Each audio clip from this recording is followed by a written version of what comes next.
Okay, welcome back to another episode. Today we have the combined issue in December 2022 and January 2023. So these magazines are generally published 10 times a year and with two combined issues, and that's December, January, June, and July. Okay, so as I've already said, this is December 22 combined with January 23. Okay, on the cover is Ginny from the group Blackpink. And let's get started. Oh, anyways, it's a nice photo. Okay. Here we have Dior. Beautifully done. So Dior has been running this for quite a few months now, and it's always a variation on this theme. And it's just really, really well done. And the way to achieve this white cast, so there's a couple ways to achieve this. If you can tell this overall white cast.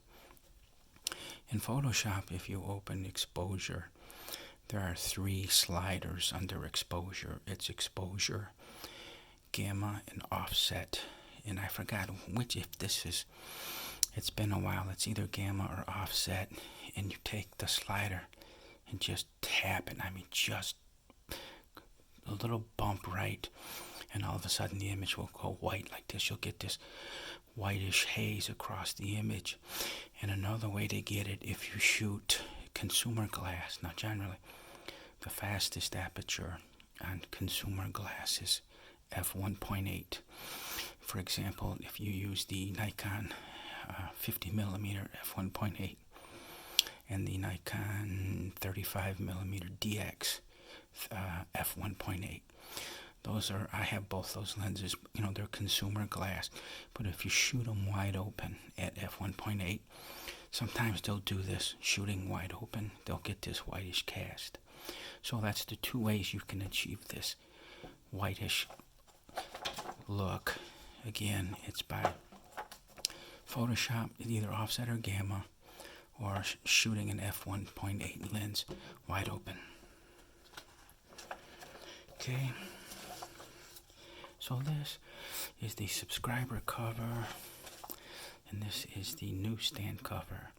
This is a wonderful shot, beautiful shot. She's got some close knit, like it's a fishnet, but the pattern is very dense. It's very close. She's got this lace mini skirt showing a little bit of midriff here, and it's kind of a matching lace crop top. Just beautifully done. Really nice photo. Okay, I thought this was weird. I have a genuine government issue bomber jacket, and it's made of horsehair. I bought it maybe 20 years ago. And here it looks like this is horsehair, this leather. And excuse me, not horsehair, horsehide. Right? It's made of horse leather. So is the bomber jacket. It was a faux pas in my speech. But my point is, this looks like horse leather, and I wonder if they would have been so bold, right, to actually use horse leather in a shoot involving horses. That would be just a little over the top, but it's entirely possible because it does. This leather, it does look like horse leather. And I'm like, wow, wouldn't it be something? That would be just like super wrong. But whatever. Okay, Chanel, this is nice. It looks like a medium format sensor, again with this sense of space. But the problem with it is Chanel, when they ran this, they specified a low print to keep costs down. They specified a low print resolution. So the resolution is terrible in this photo. So let me compare it with, this is printed fairly well. You can just tell by looking at it. It's printed much better than this, the resolution. So Chanel really kind of was pinching pennies on this. So this is a summer type theme. She has almost like a bikini bottom. And this jacket is really not matching, right? It's kind of a heavier weight material. And what I don't understand, they've gone with this black and white theme, right? Black and white. And they throw in this blue jacket here. right? It's just not matching, and it's not matching in color, and it's not matching in material. If this is a summer, right, you can tell they're by the water, and this is a heavier material. It almost looks like a wool. So you're right. What's that all about? It seems like it was an afterthought thrown in. Maybe the model got cold, and they put this on her, but it just screwed up the entire photo. And these pumps aren't working either, not with the bikini. She would have looked much better in sandals, like if she's by the water, right? You would wear sandals by the water. Who's going to wear a pump like this in a bikini bottom, right? So Chanel really screwed this photo up on 3 levels: print resolution, wrong shoe, and this really awkward blue jacket here. This is kind of cool. Still Chanel, but this is much better. It even has a better print resolution. So why would they specify? Where to go? So this is printed poorly, and this is printed fairly well, which isn't making any sense. But anyway, CC, right, stands for Coco Chanel, right? The 2 C's that oppose each other. Looks like a fairly decent photo. I'm kind of not understanding this military insignia. This looks like Coast Guard, because Coast Guard is blue, and that would be ensign, right? Pay grade 01 in the Coast Guard, and in the Navy it's ensign, but this is blue, which would be Coast Guard. So why go with blue and then a black and white? It would have been better to go with Navy, because Navy, U.S. Navy, would have been black, right? Then it would match the black and white. So again, it's just, some of these things are really, they weren't thinking, they really weren't collaborating and doing their research, because there's just, again, I told you on the other one, the shoe and that coat, and now this is blue instead of black, where they could have gotten a black insignia. Again, Chanel is just not doing its homework. Okay, we're back to Eddie Slimane, the chief creative officer at Celine. And this is terrible. So his claim to fame for some time. Eddie Slimane is a really slim guy, and he likes this androgynous look. So for years, you would actually look at the model, a model for Celine, and if you remember Saturday Night Live, it's Pat. You remember it's Pat, and you couldn't tell. It was kind of an androgynous character, and you could never tell if it was a man or a woman. So Eddie Slimane for years ran a model, and you really couldn't tell if it was a male or female model. And he abandoned that some years ago, 3, 4, 5 years ago, whatever. And you can tell whether it's a male or female model. But my point is, these are a man's genes, right? Because a woman allows for a slimmer waistline and for hips, whereas a man's genes, they're cut straight, right? There's no allowance for hip curvature. But Eddie Slimane has always addressed women in these men's jeans, and they're terrible. Look how baggy those are. They're just hanging off, and they look dirty. It's not really even distressed. It's not a distressed jean. It's just, it looks dirty, as if, right, you've been, like a person's been cutting the grass or working on a car. It's just a very unclean look. So again, Celine has the distinction now of being the new Isabel Marant, the worst advertiser in all of the fashion magazines. The worst designs, worst photography. So this is cool. This is Linda Evangelista.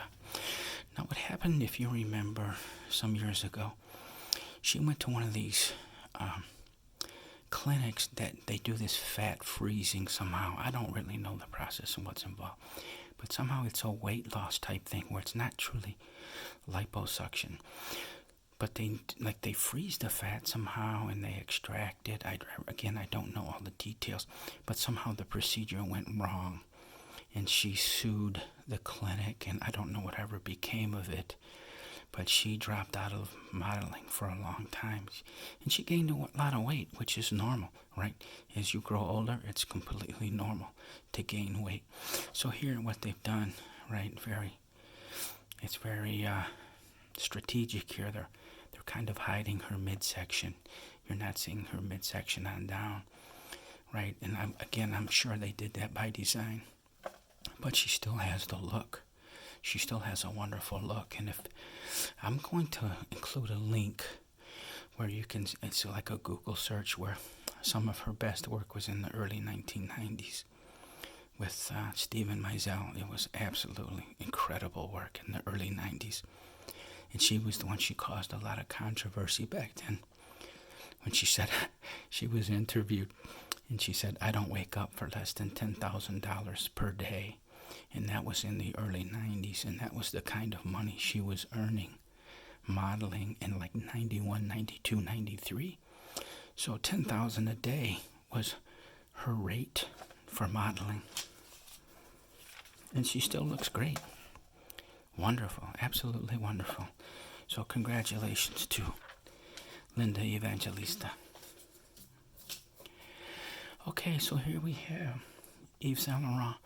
And this Saint Laurent's been absent for quite some time. They dropped out of the magazines for a while, and now they're back. They're kind of making a resurgence here in these magazines, as did Isabelle Marant. Isabelle Marant was gone for a long time, and it's back now. But the reason I wanted to show you this was the creativity, how ingenious this was. Where you have swimming pool, you go to a swimming pool and you'll see this, right? And you can step down and there's rungs of a ladder. They'll go down into the pool. But here this is obviously an outdoor scene, but they've included these swimming pool bars. It's really brilliant. That's very brilliant. So high marks to the creative team who put this shoot together, this photo. Prada. So I'm including this because it looks really good. I mean, I like the paper, right, and the black. The red is going with the black. Beautiful French cuffs. Nice material. Here the buttons look very good. Nice bag. Nice mini skirt, right? That's really looking good. So all this is just really coming together very well. Okay, here we have. Okay, now I want you to notice the difference between, I think this is pronounced Bulgari. That's like the Latin V is pronounced like a U. Bulgari. So the difference in Swarovski. So Swarovski, they put way too much jewelry on the model, and Bulgari does the opposite. So look at how it's actually not enough jewelry. So you can see a bracelet here and a ring, but no necklace and no earring. So it's just strange. It's funny that Swarovski is too much jewelry and Bulgari is not enough jewelry. Nobody is Goldilocks getting it just right. This is beautiful here. But the shadows are wrong. So what they've done here in post, they've done some burning, right? They've done some burning, but the burning is wrong from the light source. If you can tell, the light source and the shadows are in the wrong places. Okay, on the clavicle here, collarbone. If you study this photograph carefully, the shadows that they've inserted with burns are not in agreement with the origin of the light source. So they screwed that up, and that's why you have to be really careful when you go in and burn.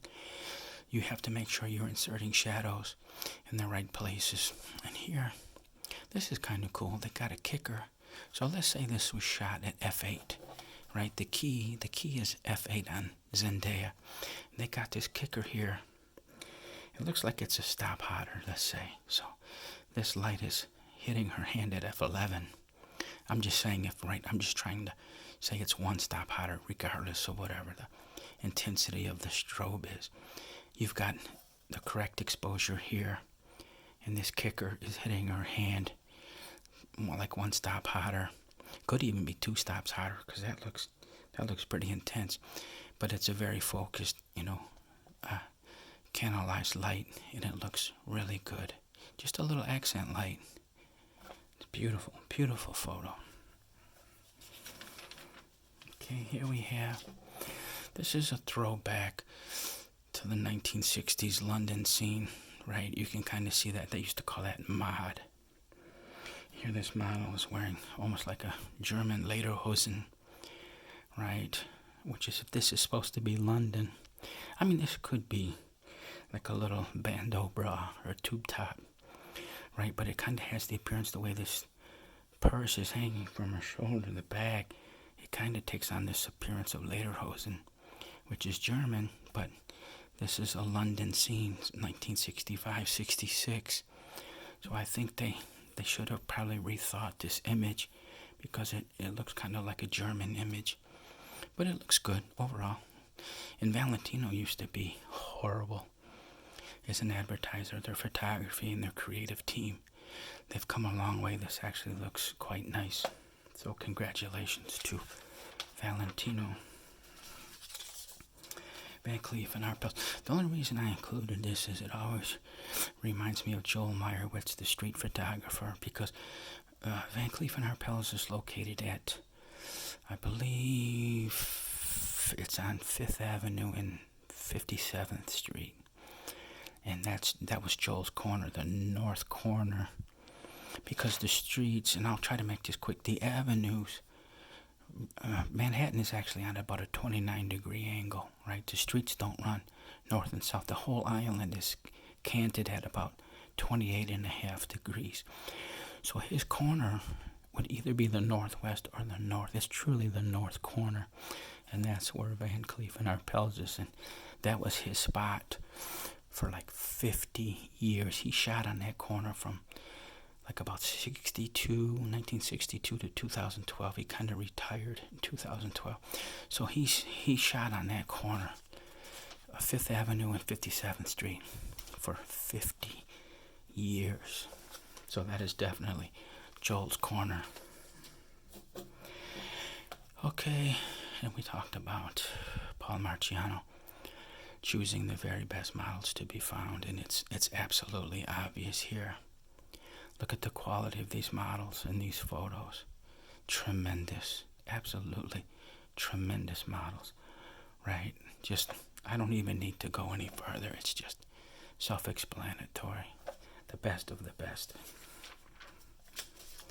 Okay, we have another boyfriend shirt used improperly. I mean, right? Usually boyfriend shirts are very sexually suggestive, right? It's kind of like when you do a boudoir shoot, right? Not only is it lingerie, but you throw in a boyfriend shirt in the boudoir shoot, right? So it's a lingerie, it can be nude, and it can be a boyfriend shirt. So you knock out a whole bunch of different looks in a boudoir or a nude shoot, okay?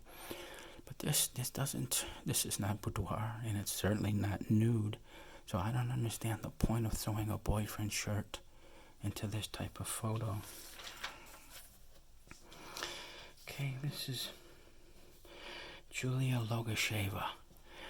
So I could go on a long rant here, and I'm really not, because I don't want to invoke Anna Wintour again here, but I believe there's a war going on. There's a quiet war going on within the fashion industry, and there's two camps. There's Anna and the other.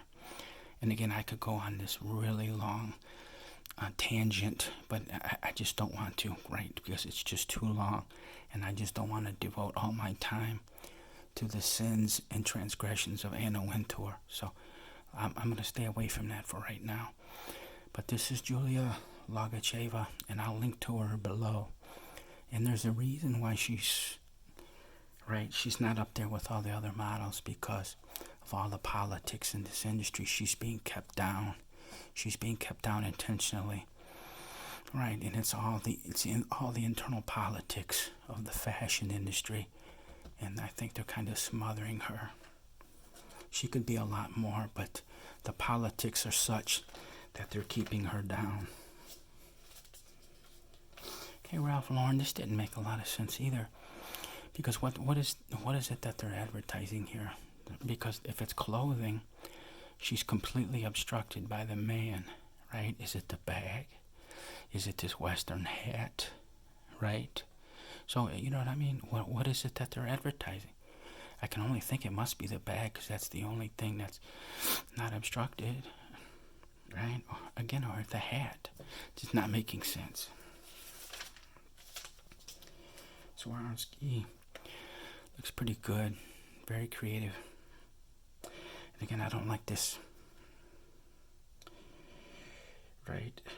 I got mixed feelings on this shadow. The shadow's not making sense, because it really doesn't look like the light is coming from below, right? Because it would have a different, the light would have a different quality on her face. It would, like I said before, be very ghoulish, and she would almost look like a wax figure, right? So it looks like the light is coming from above, and they've inserted this shadow digitally. That's what it kind of appears like, because the quality of light on her face is not matching the shadow. So I don't know what's going on there.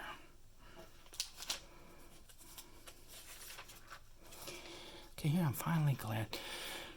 Dior J'adore. So this ran for years. And if you remember the light on this model, I think she's an actress. Her name is not coming to me. But it was a very golden yellow light. It was about 3200 Kelvin. And I said for years that the light was way too yellow, way too golden, and that it needed to be more daylight balanced. So they've changed it. They've actually changed the same shot. It appears, but they've changed it to a daylight balance. So this is, 5200 Kelvin, and the old golden one was 3200 Kelvin. So there's 2000 Kelvin difference in this and that old nasty yellow photo. So this is a proper daylight balance, and it's much better. Okay. The reason I included this one, because it reminded me of the village in Thailand where the lengthening of the neck is, it's part of their culture. They want those long necks. And I looked it up, I researched it. It's Chiang Rai, Thailand. But so when I saw that, I thought, wow, that looks like the neck lengthening device, It isn't, of course, but it just brings back that look. Okay. Here I made a note.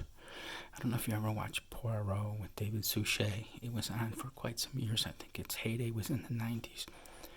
But if you watch Poirot, it's a period piece from the 1930s.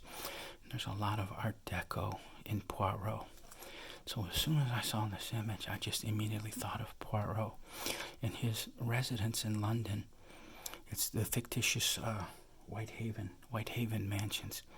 But the real name of it, if you want to search it, it's called Florin Court, Florin Court in London. And that's the real name of the place. But in the show, it's called Whitehaven Mansions. And all the interior scenes, I'm sure it was done in a studio. It actually wasn't filmed inside Florin Court.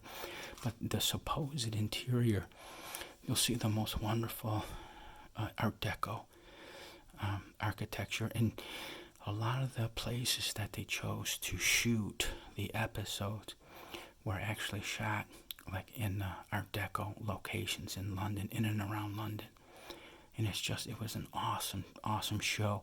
Not only for the suspense and the characters were awesome, but the Art Deco architecture. It's really a visual treat. Every episode was quite a visual treat. Okay, this is Kendall Jenner, and it's horrible. This is way over processed. It reminds me of the one-click fix in Portrait Pro. So, Portrait Pro, it's for photographers who never really wanted to, get caught up in Photoshop, because it can take quite a long time to really tailor an image to your liking in Photoshop. It can really take hours, quite literally. So, for noobs, if you're a noob and you don't want to invest, or, you're really not that familiar, or you don't have that kind of time to invest, you click a one-click fix in Portrait Pro, And this is what it looks like. But the problem is, it really looks over-processed. So if I had to guess, it looks like this is one of these photos that somebody clicked a button in Portrait Pro, and this is what it spit out.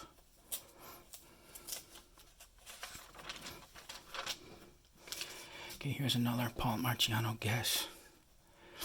All right, look at that model.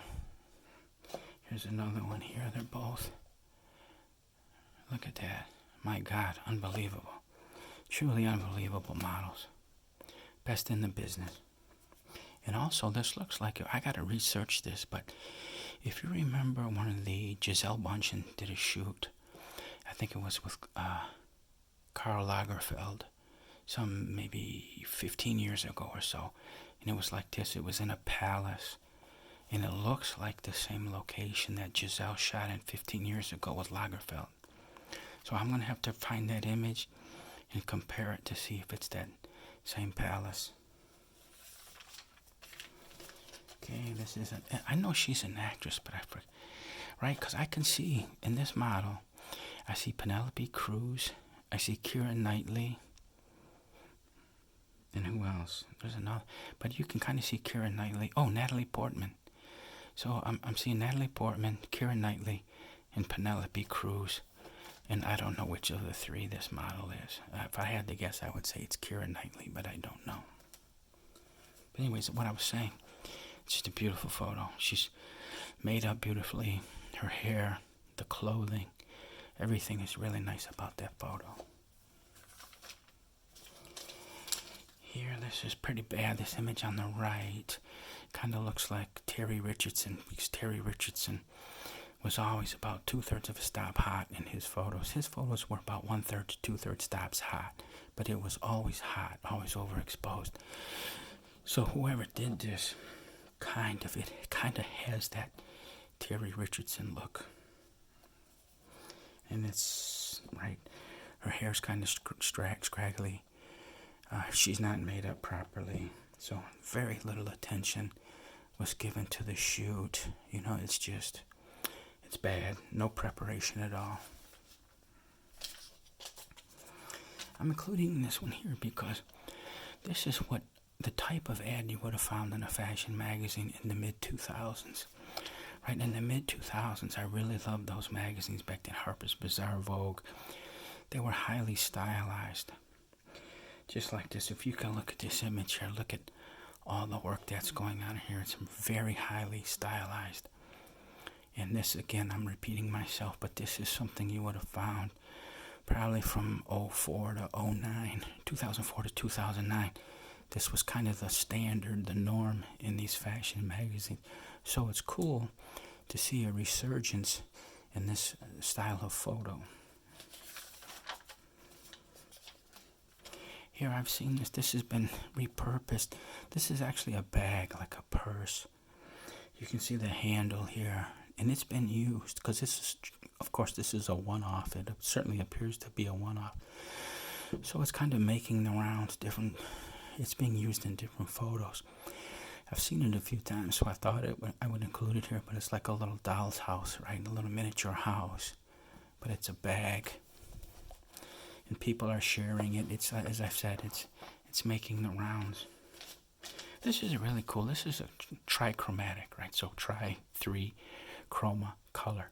So it's a 3-color photo, right? And whoever set this up did a great job. And we talked again about the fashion editor choosing the clothing, and somebody scouting a location or choosing some type of background that would be in harmony with the clothing, right? So you have 3 colors here. You have the black, there's a gray, and a white. So it's a tricolor, black, gray, and white, and it just works. It's wonderfully executed. So, right, Judith Ripka, high praise for a job well done. So we're at 30 minutes. I think I'm going to cut it here. So I think we have enough. Well, we have enough maybe.